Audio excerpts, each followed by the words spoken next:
Olá, queridas irmãs, queridos irmãos, começamos mais um programa O Espírito da Letra, analisando a obra do Espírito André Luiz. Hoje vamos chegar no último capítulo da primeira parte deste maravilhoso livro. Começamos o capítulo 20º.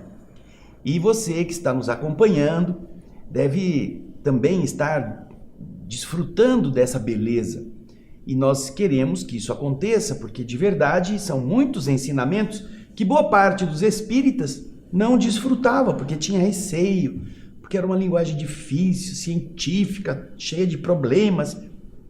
E as pessoas não tinham vontade de ir buscar entender com o acesso a dicionário ou a outros meios para explicar aquelas expressões científicas. Nós estamos fazendo isso para você. E além disso, estamos colocando também cada subtítulo de uma forma resumida para que você entenda o núcleo daquilo que naquele subtítulo André Luiz está falando. E depois disto, nós vamos à leitura original daquele subtítulo. Não estamos suprimindo nada da obra, não estamos tirando pedaços. Estamos fazendo você perceber que é possível entender o conteúdo sem ficar apavorado. Por isso, pegue o seu caderno de anotações, o lápis, a caneta, a minha já está aqui, para a gente ficar marcando aquilo que é importante, que a gente não tinha prestado atenção. E com isto, nós vamos começar hoje o primeiro programa do capítulo 20º, cujo título é Corpo Espiritual e Religiões. Como sempre, nós vamos começar a leitura daquele resumo que eu faço antes de cada subtítulo ser lido no seu original. Então, acompanhe comigo o slide do resumo. Vamos lá. O primeiro subtítulo do capítulo Corpo Espiritual e Religiões é esse que você está vendo aí. Responsabilidade e consciência. André Luiz nos explica que com o desenvolvimento da responsabilidade no espírito humano, sua consciência se iluminou, assumindo a condição divina da razão. O homem compreende a grandeza do universo e a sua origem divina. Já não se entrega somente à busca da sobrevivência, mas sente estímulos interiores irresistíveis que lhe marcam o caráter e o moral, ampliando-lhe a intuição e apurando-se a afetividade na direção do amor pleno, capaz da completa renúncia.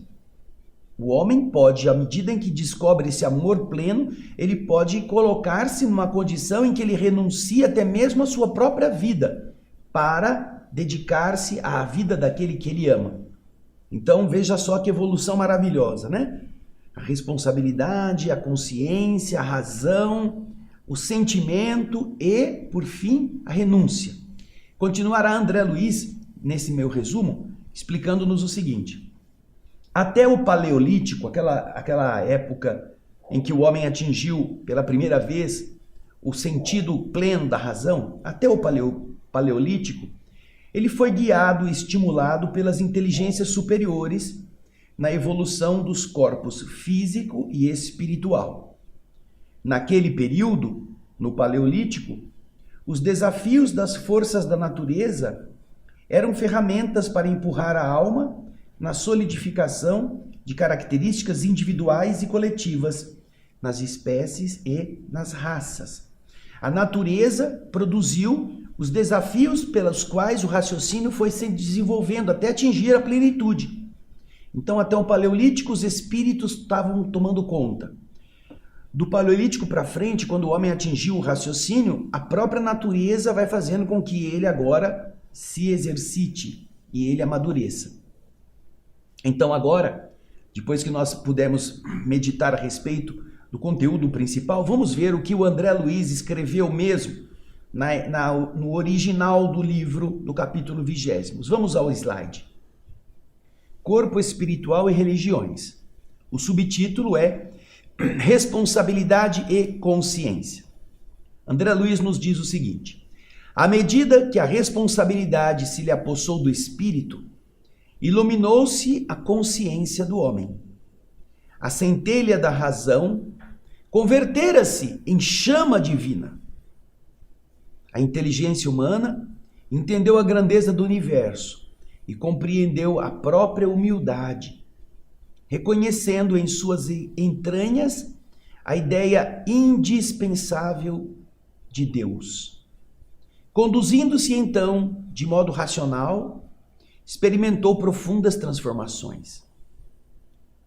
Nesse despertamento, o homem percebe que além das operações vulgares da nutrição, da reprodução, da vigília, do repouso, estímulos interiores indiscutíveis trabalham-lhe o âmago, a essência do ser, plasmando-lhe o caráter e o senso moral, em que a intuição se amplia segundo as aquisições de conhecimento, em que a afetividade se converte em amor, com capacidade de sacrifício, atingindo a renúncia completa.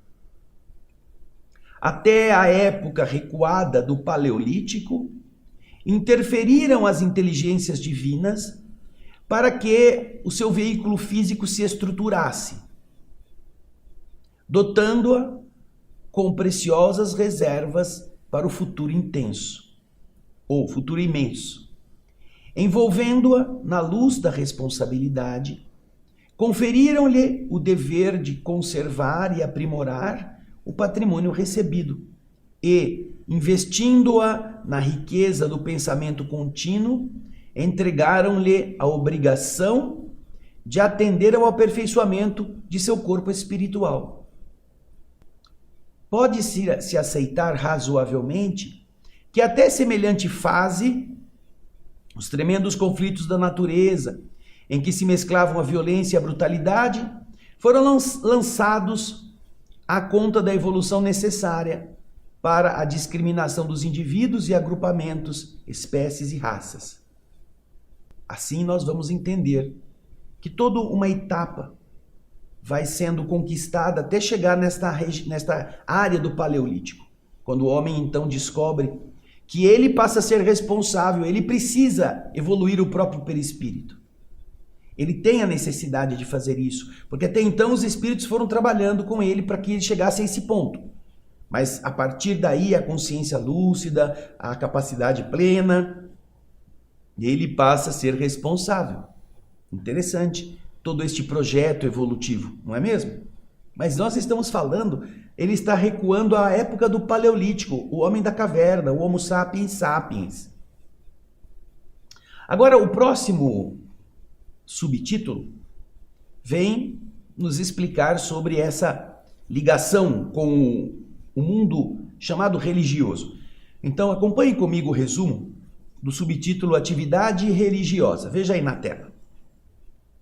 Depois que se desenvolve o princípio de justiça e aflora o pensamento criador, o homem começa a perceber as leis divinas, colocando-se na condição de herdeiro e filho do Criador. Veja só.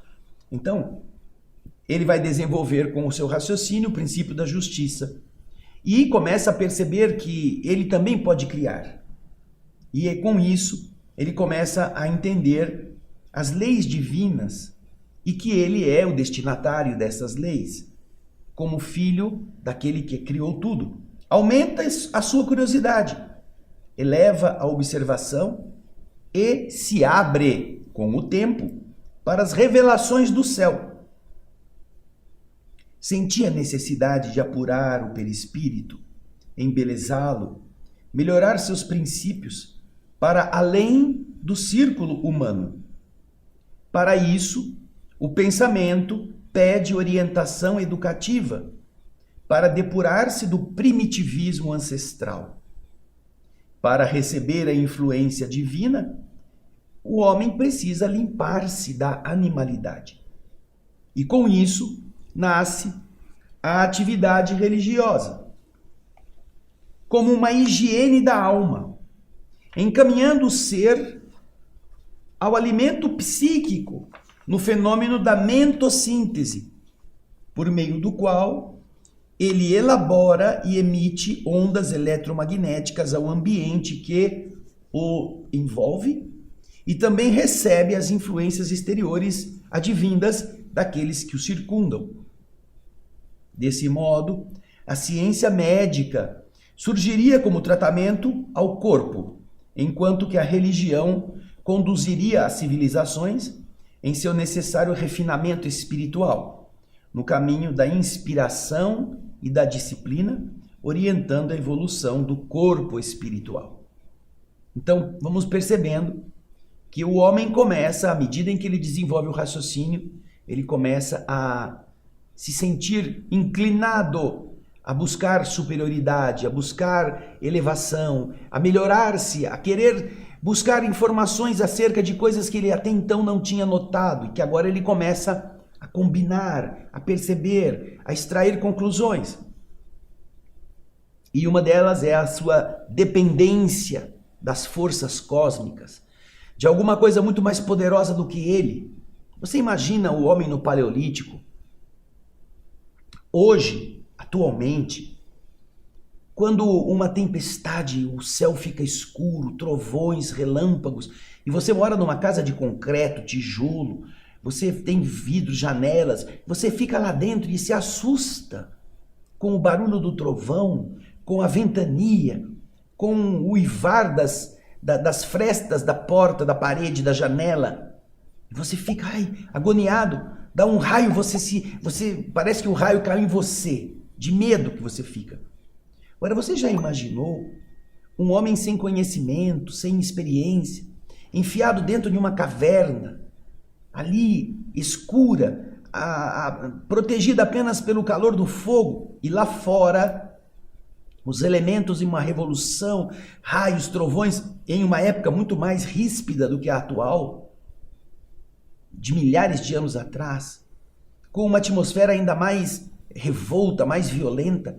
Você já imaginou como o indivíduo se sentiria apequenado diante de apenas uma tempestade, uma chuva?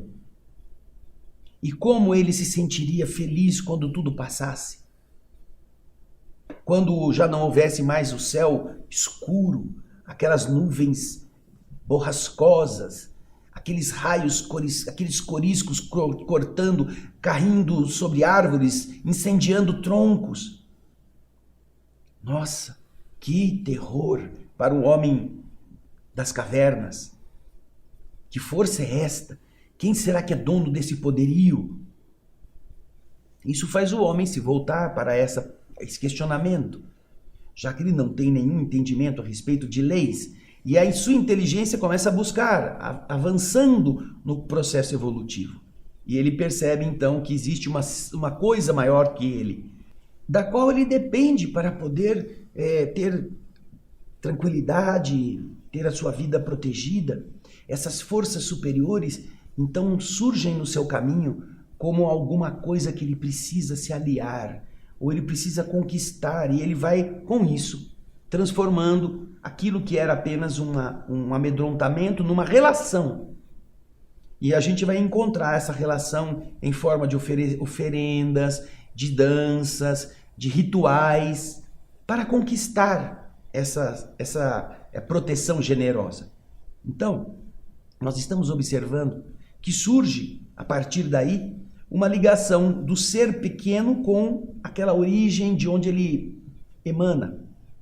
E ele então nota que isso precisa ir melhorando, ele precisa ir, ao longo dos milhares de anos, sublimando isso até que ele atinja esta ligação em que a religiosidade, que é essa ligação do homem com essa força cósmica, pode ser mais intensa à medida que ele deixa de ser tão dependente das coisas do mundo, em que ele se depura.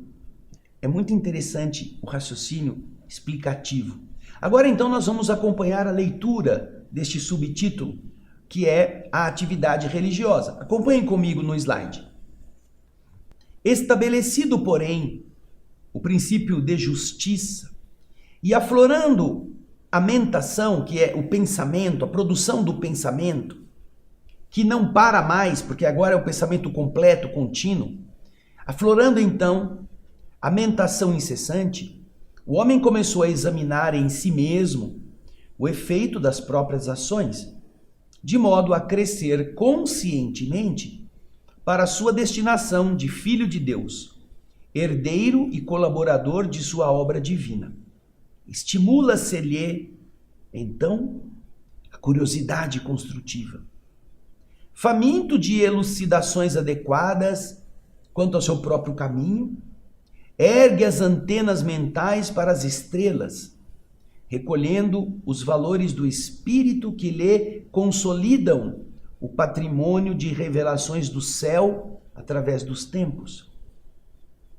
Era necessário satisfazer a essa depuração do seu veículo sutil do perispírito, na essência íntima, assegurar-lhe o transformismo da alma, o transformismo anímico, revesti-lo de luminosidade e beleza e apurar-lhe os princípios para que, além do estreito círculo humano, ele pudesse retratar a glória dos planos superiores.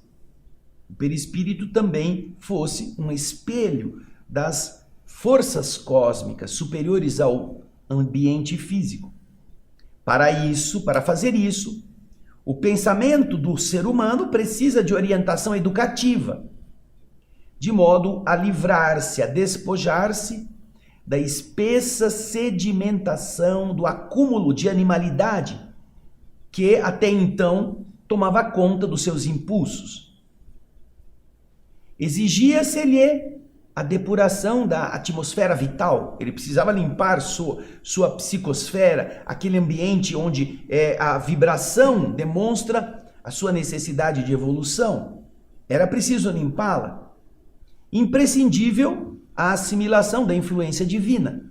Quanto mais estamos recobertos de preocupações vulgares, mais distantes são as nossas ligações com as coisas superiores. Para que nós possamos recebê-la de outra maneira mais direta, precisamos nos limpar vibratoriamente.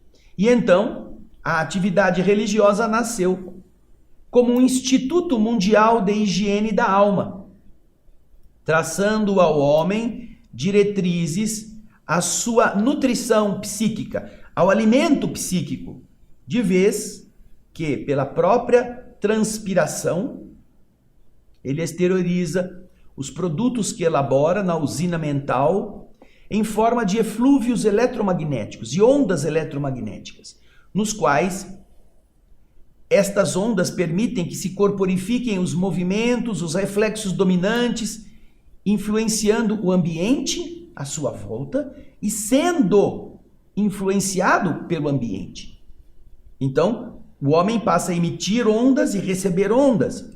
E estas ondas caracterizam o seu estado interior e ajudam outros também a se sentirem abastecidos. Então o homem começa a abastecer-se dessa forma fluídica, que eles chamam de mentossíntese.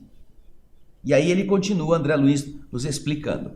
A ciência médica, rica de experimentação e de lógica, iria surgir para corresponder às necessidades do corpo físico. Porém, a tarefa religiosa viria ao encontro das civilizações plena de inspiração e disciplina, patrocinando a orientação do corpo espiritual em seu necessário refinamento. Enquanto a ciência médica trataria do corpo, e este desenvolvimento vai se dando lentamente através das plantas, de procedimentos experimentais, na diminuição da dor física, a religião começa a surgir como um refinamento do espírito. A ligação com as forças cósmicas, a beleza das noites estreladas, a ligação com seres invisíveis que continuam a ajudar o ser humano e ele começa a perceber. Tudo isso vai fazendo com que ele comece a buscar, ele quer saber como funciona, ele deseja. Você já pensou uma coisa que interessante? Os grandes conquistadores de terrenos virgens, quando descobriam uma tribo de índios, um agrupamento primitivo no meio da floresta, encontravam não apenas um chefe, que era responsável, era o líder guerreiro, o que mandava para organizar a vida naquele ambiente, mas encontravam também um pajé, que era alguém que tinha ligação com as forças da natureza, que sabia que planta fazia bem para qual problema, que fazia bênçãos para afastar maus espíritos na floresta. Imagina isto. Nós não estamos falando de centro espírita no núcleo civilizado.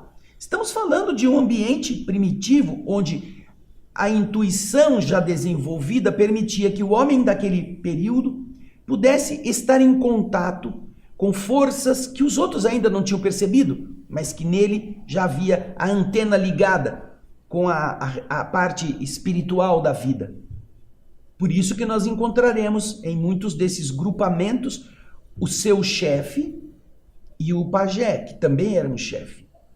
Era um chefe espiritual. E quando se preparava alguma atividade daquela tribo para alguma viagem, alguma conquista, alguma luta, era com o pajé que eles obtinham a inspiração para saber se era a hora de fazer, se podia fazer, se era bom esperar. E isto, nós estamos falando de grupos civilizatórios sem cultura escolar, sem faculdade, sem colégio, analfabetos. Todos eles, porém, vivenciando essa dupla realidade, a realidade do corpo e a realidade da alma, sentindo a sua integração com a natureza, falando com espíritos, fazendo oferendas para que eles possam lhe dar respostas. É a explicação que estamos vendo aqui no Espírito André Luiz. É claro que com o passar dos anos ou dos séculos, ou mesmo dos milênios, estas questões vão ganhando mais refinamento, mais sutileza, o ensinamento vai permitindo que o homem aprenda a ler e escrever, descubra a cultura e vá dando outra maquiagem a esse processo, uma outra forma de se entrelaçar com a divindade. Surgem lá no passado os profetas, os que falam do que vai acontecer, os que ensinam os ensinamentos ocultos. Vamos encontrar isso na Babilônia, nos caldeus, nos sumérios, religiosidade dos egípcios, os contatos com os seres que estavam no mundo invisível, os gregos, os mitos, tudo aquilo que nós vamos encontrar em forma de lendas, na verdade representam relações do encarnado com as suas divindades invisíveis. Veja como isso nunca abandonou o ser humano. E ele vai tornando cada vez mais sutil, mais profunda essa relação. É o que André Luiz nos está explicando. Agora vamos para o próximo subtítulo. Enxerto revitalizador. Enxerto. Geralmente quando você precisa produzir uma planta especial, com outras características, você pega um pequeno galinho, vai lá no tronco de uma árvore mais robusta, ou da mesma espécie, ou de uma espécie semelhante, familiar, faz um buraquinho e espeta aquele galinho, e aquele galinho começa a nascer enxertado naquele outro tronco, que vai lhe dar mais seiva e vai lhe dar uma produtividade maior. É um enxerto. Os homens fazem isso. Por exemplo, quem cuida de parreira, quem gosta de videira, sabe que determinado tipo de uva precisa ser enxertada naquilo que eles chamam de um cavalo específico. Não pode ser pegar uma sementinha daquela planta que você chupou e gostou e pôr na terra. Ela nasce, ela até cresce e produz, mas ela vai ter uma vitalidade diferente se ela for enxertada em um tipo de tronco que está próprio para isto. Já fizeram essas experiências. A mesma coisa com limão, com limoeiros, com outras plantas. Então, quando você faz essa mistura, que é esse enxerto, você vai propiciar que aquilo que agora ia produzir razoavelmente produza muito mais, caso esteja enxertado num tronco que não é o dela original, mas que vai lhe propiciar vigor. Então, enxerto revitalizador. Vamos ver o que significa isso? Vamos lá no nosso resumo? Acompanha aí. Para diminuir suas angústias e dificuldades, a espiritualidade superior trouxe o auxílio, a ajuda de espíritos mais ilustrados. Veja só a expressão que ele usa. Espíritos ilustrados. Espíritos que tinham mais conhecimentos, mais culturas, que já tinham andado na aquisição de intelecto mais adiante do que o homem primitivo. Então estes seres são trazidos para a Terra, nesse enxerto. Mas eles são trazidos de onde? Acompanha aí. A espiritualidade superior trouxe o auxílio de espíritos mais ilustrados, porém decaídos de outro sistema cósmico. Eles foram expulsos de outro mundo, porque lá eles não estavam adequadamente integrados moralmente, eles eram problemas lá. Porém, eles já tinham conhecimentos vastos, então eles foram retirados de lá e colocados aqui, instalando-os no tronco genealógico das tribos terrestres, com o objetivo de revitalizar essas tribos. Ao mesmo tempo em que, para os decaídos, isso representava amarga penitência e sofrimento. Aqui nós encontramos aquilo que na Bíblia é chamado de Adão e Eva expulsos do paraíso. Seres que tinham a plena capacidade já desenvolvida naquele ambiente paradisíaco, mas que não obedeciam a determinadas regras simples, básicas. Não coma disto, o resto você pode fazer tudo. E é justamente aquilo que não podiam fazer que eles foram fazer. Então isso demonstra o quê? Demonstra falta de obediência, resignação, arrogância, orgulho. E com isso, eles não podem ficar no jardim do Éden. Eles então são retirados e expulsos do paraíso e atirados numa terra onde eles terão que colher o pão de cada dia com o suor do rosto. É exatamente o que André Luiz está dizendo. Grupos espirituais que não estavam mais adequados a viverem num ambiente melhor, no paraíso, num planeta, que são retirados de lá e trazidos para cá. E aqui eles têm que se submeter a uma disciplina muito diferente daquela onde eles estavam. Eles têm que trabalhar, porque é um ambiente que não lhe dá facilidade, eles têm que comer, para comer eles têm que plantar, a mulher tem que parir sentindo dor, aquela coisa toda. E eles têm que se adaptar ao tipo primitivo dos seres que estão aqui. Se você quer mais informações sobre esse detalhe, procure o livro A Caminho da Luz. Nós já fizemos este livro no programa Alegria de Viver, que eu e a minha esposa Solange fazemos na TV Mundo Maior, na Rádio Boa Nova. Nós já lemos o livro A Caminho da Luz todinho. É um livro de Emmanuel, através da mediunidade de Francisco Cândido Xavier. E lá Emmanuel nos explica exatamente essa transmigração, essa vinda desses espíritos ainda impuros, ainda cheios de problemas, porém muito cultos, já com uma tecnologia guardada na sua consciência, e a sua chegada à Terra, dividido em 4 grandes grupos, como Emmanuel nos explica, para que com o contato deles com os seres primitivos, esse enxerto favorecesse a que a evolução dos primitivos fosse mais rápida. É muito bonito isso no universo. Nada se perde. Quem não presta muito lá, porque não aprendeu direito, vem para cá. É a mesma coisa que você imaginar um professor que precisa abandonar uma sala de aula. E então, aquele aluno que era o melhor aluno, ele é chamado a substituir naquilo que ele pode, aquele professor. Ou então, aquele aluno que é problemático, que não pode mais estudar naquela sala porque ele só dá trabalho, é levado para uma outra sala onde tem muita gente analfabeta que não sabe nada, e ele então é chamado a ensinar o que ele sabe para aqueles que estão ali que sabem menos. Com isso, ele vai entender o que significa dar aula, como é difícil, e ao mesmo tempo aqueles que estão lá que não sabem nada vão começar a aprender aquilo que ele já sabe. E isso pode ajudar aos dois. Ajudar ao aluno que vai aprender coisas que ele não sabia e ajudar ao mau aluno que agora tem que dar aula para ele perceber, puxa vida, como eu atrapalhava o professor, eu não sabia que era tão difícil assim ensinar. Quando ele voltar para a sua classe antiga, ele vai ser um melhor aluno, porque ele vai saber quanto custa ensinar. Veja que bonito isso. Agora vamos continuar na leitura do resumo. Surge a raça adâmica, agregando ao homem noções mais elevadas sobre Deus e sobre a vida. Povos primitivos, atraídos por suas similitudes, adotaram estranhas formas de fé para representarem sua ligação com o plano invisível, como, por exemplo, sacrifícios humanos. Os espíritos exilados, por sua vez, muitas vezes revoltados e endurecidos pela perda das facilidades do outro mundo, não é?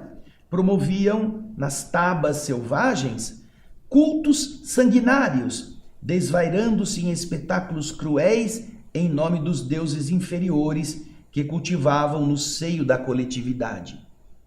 No meio deles, porém, havia aqueles que buscavam superar o sofrimento através de um sincero arrependimento das culpas contraídas no planeta de origem.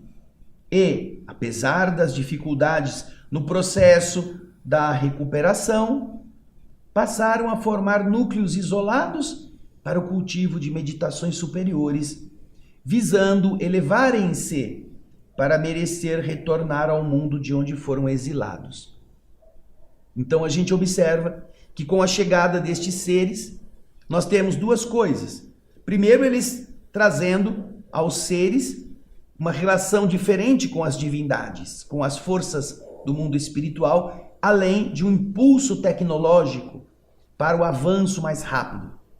E, naturalmente, isso gerou uma série de atitudes um pouco diferentes, como sacrifícios humanos para aplacar a ira de Deus, para atrair favores, sacrifícios de crianças, de virgens queimadas. Todos estes eram rituais com a finalidade de manter uma ligação com uma força superior que, na visão destes seres, poderia dar favores àqueles que melhor os homenageassem.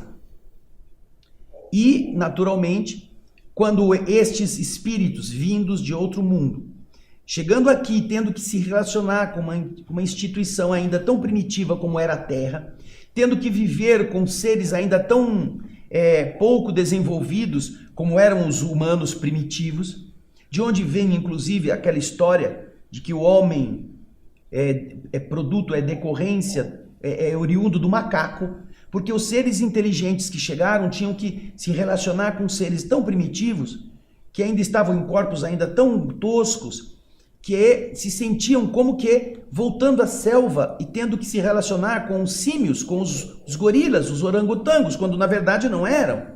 Então vem essa lenda que o homem veio do macaco, quando de verdade ela não representa a essência evolutiva, mas ela quer traduzir essa discrepância entre as evoluções dos dois grupos civilizatórios, o que vinha e o que já estava aqui primitivo.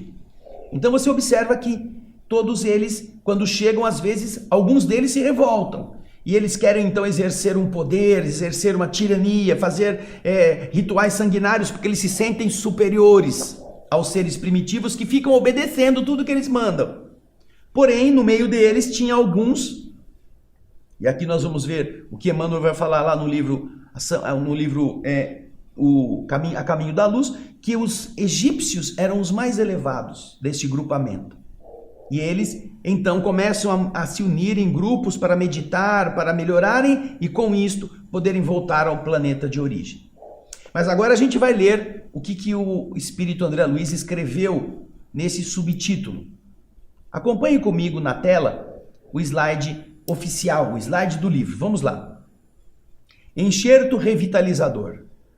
Nesse sentido, a espiritualidade sublime amparando o homem jamais lhe menosprezou a sede de consolo e esclarecimento. Quando mais angustiosos se lhe esboçavam os problemas da dor, com a guerra íntima entre razão e animalidade, grande massa de espíritos ilustrados, instruídos, porém decaídos de outro sistema cósmico, renasceu no tronco genealógico das tribos terrestres, como um enxerto revitalizador, embora isso representasse para eles amarga penitência expiatória. Constituiu-se desse modo a raça adâmica, instilando, propondo no homem renovadas noções de Deus e da vida.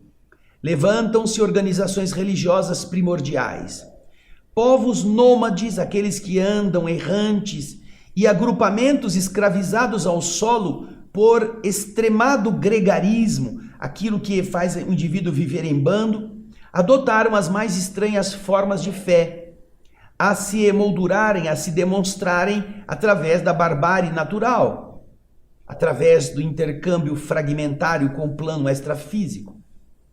Os espíritos exilados, presos à rede de formação orgânica primitiva dos corpos que agora eles tinham que usar, onde se lhes tecia o cárcere, que é o carro biológico, é a carne de um ambiente mais denso, mais rústico, ainda profundamente primitivista, estes indivíduos, muitas vezes revoltados e endurecidos, aliavam-se às tabas, às malocas selvagens, em cultos sanguinários e indescritíveis, desvairando-se nos mais aviltantes espetáculos de crueldade, em nome dos deuses com que fantasiavam as entidades inferiores do seu convívio doméstico.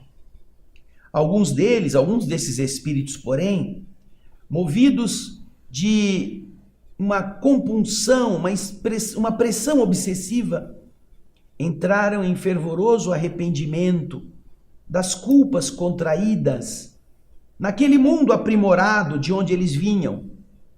Porque eles haviam errado lá. Para eles serem extraídos de lá, é porque eles não podiam ficar, tinham feito coisa feia, coisa ruim. E não obstante os embaraços, as dificuldades que criavam um obstáculo aos seus sonhos de recuperação, apesar das dificuldades, começaram instintivamente a formar núcleos isolados para cultivarem meditações superiores em sagradas tentativas de elevação. Então, arrependidos, eles queriam sair daquela condição primitiva onde eles estavam. E a partir daí, começaram a buscar caminhos de se melhorarem para, quem sabe, conseguirem o regresso. E agora a gente vai para o último subtítulo de hoje, que é a religião egipciana. Veja aí na tela. Depois de muitos milênios nesse desenvolvimento, aparecem no mundo grupos como a China ancestral, a Índia védica, o Antigo Egito e outros que se perderam, nos quais a religião é ciência moral de aperfeiçoamento para a elevação da mente à consciência cósmica, à consciência superior. O Egito foi o mais avançado nesse aspecto. E neste subtítulo, André Luiz passa a detalhar as suas grandezas morais. André Luiz vai explicar então como a religião egipciana foi superior na época. Vamos então agora acompanhar o que André Luiz escreveu. Vamos lá? Depois de longos e perseverantes, demorados milênios de luta espiritual, surgem no mundo, como grupos por eles organizados, a China pré-histórica, a Índia védica, o Antigo Egito e civilizações outras que se perderam no abismo das eras, nos quais a religião assume aspecto enobrecido como uma ciência moral de aperfeiçoamento, para a mais alta ascensão da mente humana à consciência cósmica. Dentre todos, desempenha o Egito uma missão especial, organizando escolas de iniciação mais profunda, em obediência aos requisitos da crença popular, herdeira intransigente daquelas fixações mitológicas, os egípcios mantêm o sacerdócio, cultos diversos a deuses vários, porque o povão da época precisava disso, né? Nas manifestações esotéricas dos templos abertos ao povo. Ele mantém aquela mesma visão anterior. O lar e a escola, a agricultura e o comércio, as indústrias e as artes possuem gênios especiais que tomam conta destas profissões, destes ambientes civilizatórios, em nome da convicção comum, da convicção vulgar. Então, eles põem deuses para isso, para aquilo, para aquele outro. Porém, olha só, porém, quando se fala da intimidade do santuário, onde os próprios sacerdotes, eles cultuam sua fé, O monoteísmo, crença no Deus único, dirige a implantação da fé. A unidade de Deus é o alicerce de toda a religião egipciana, em sua feição superior. Para ela, os atributos divinos são a vontade sábia e poderosa, a liberdade, a grandeza, a magnanimidade incansável, o amor infinito e a imortalidade. Em síntese, acredita que Deus plasmou os seus próprios membros, que são os deuses conhecidos. Cada um desses deuses secundários pode ser tomado como sendo análogo ao Deus único, e cada um deles pode formar um tipo novo, do qual se irradiam, por sua vez, e pelo mesmo processo, outros tipos de deuses inferiores. Claro está que essa argumentação teológica, distanciada de mais altos roteiros da evolução, imaginava erroneamente potências espirituais centralizadas no Criador excelso, no Criador sublime, quando só Deus tem a faculdade de verdadeiramente criar. Porém, o conceito que os egípcios já apresentavam expressa em sentido amplo a solidariedade constante e inevitável que existe em todas as vidas de que se constitui a família do Supremo Senhor em todo o universo. Sendo que os deuses se sucedem uns dos outros, mas todos se reportam ao Deus original, esta visão dos egípcios era inovadora para a solidariedade de todos os seres. Porém, ela era vivida somente nos santuários. Ela não podia ser falada ao público, porque o povo vinha de toda aquela história de acreditar em várias forças, em vários deuses, e eles cultuavam isto. Porém, já tinha aí nos egípcios o berço deste conceito espiritual elevado que seria desenvolvido no passar dos séculos. Nós vamos ficar por aqui hoje. Obrigado pela sua audiência, pelo seu carinho. Obrigado por você estar acompanhando os capítulos anteriores, por você nos escrever, falando que está sendo mais fácil compreender com um resumo e percebendo que não tem um mistério intransponível. Não. Se nós prestarmos atenção, tudo aquilo que André Luiz está escrevendo é um alimento para o nosso pensar, para o nosso amadurecer e para a compreensão de que não estamos falando de uma religiãozinha que fica achando fumaça como se fosse um espírito. Não. Há bases científicas, explicações que poderão enriquecer o nosso modo de entender as coisas de Deus. Obrigado pelo seu carinho, pela sua audiência. No próximo programa nós vamos terminar o capítulo 20. Mas já vai lendo, hein? Não fica esperando eu, não.